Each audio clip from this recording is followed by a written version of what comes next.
Welcome to the One-in-One How-To Series, Cloud Server Management. We'll cover the tools included with the One-in-One Cloud Servers that make management easier. These tools will be located in the One-in-One Servers section of the One-in-One Control Panel. Server Administration will show an overview of all Cloud Server virtual machines contained within the package. You can see some general information on this page, such as the name, which will help you distinguish between multiple Cloud Server virtual machines, the hardware configuration, IP addresses, and the current operating system. To find out more info about a particular server, check the box next to it and choose the Server Access Data option from the Administration drop-down menu. This page displays even more information about accessing the server, such as the initial password. The initial password is what you will use to log in to the server as the administrator or root user. If the operating system installed includes Parallels Plesk panel, the Plesk login credentials and URL will be displayed here for you. The Plesk software is a control panel that helps you manage your server through a web browser instead of through remote desktop or the command line.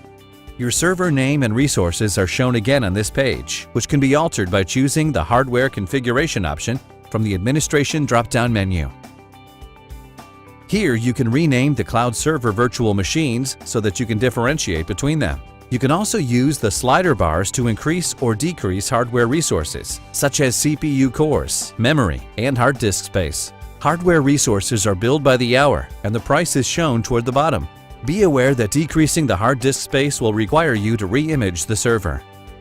A re-image will wipe your machine of all data and reinstall the operating system of your choice. You can re-image a server manually by choosing the Server Re-image option from the Administration drop-down menu.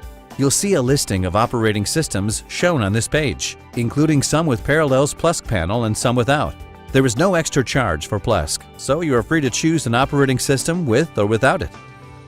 In order to get Windows operating systems or SUSE Linux Enterprise Server, you must click on the One-in-One Shop and then Website Design Tools. Here you can purchase additional operating systems. Under the Security tab, you can also purchase server backup space or up to 7 additional IP addresses. IP addresses can be managed through the One-in-One Control Panel by clicking the IP Address Overview link from the Start page. Here you can assign IPs to your Cloud Server virtual machines and also set up a reverse map for the IPs. In addition to assigning IP addresses to your Cloud Server virtual machines, you must also assign your domains to specific IPs. Click on the Domains link from the Control Panel Start page to see all of your domains. Any new domains you order will have no IP address until you assign one. Check the box next to one of the domains and click the DNS button, then Edit DNS Settings. For the IP address assignment near the bottom, select the VM/IP option. You can now choose the virtual machine you want the domain to point to, and then select the specific IP the domain should use. Each IP address can also utilize an external firewall with up to 25 rules by clicking the firewall link from the One-in-One Start page.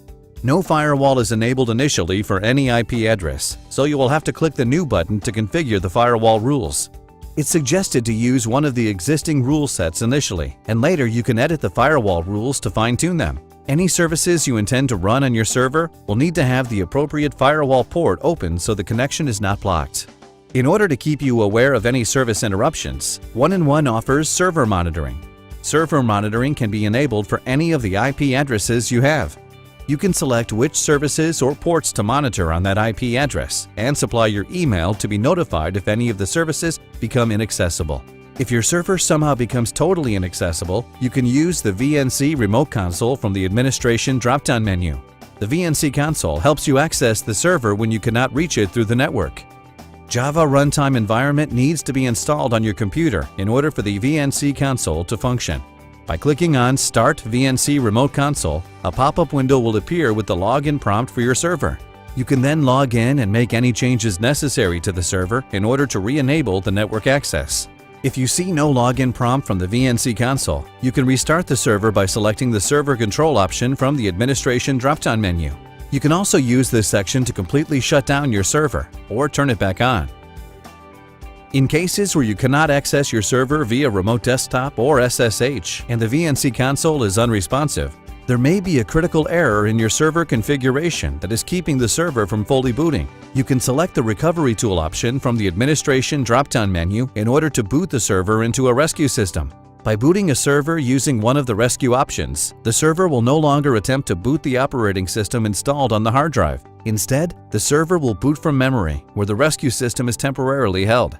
This rescue system will allow you to make any configuration changes to your server in order for it to boot properly, as well as allow you access to your hard drive data in case you need to back up your files. To try booting your server again from the hard drive after making any changes, choose the Normal System option from the Recovery Tool page. For further information, please visit faq.1n1.com.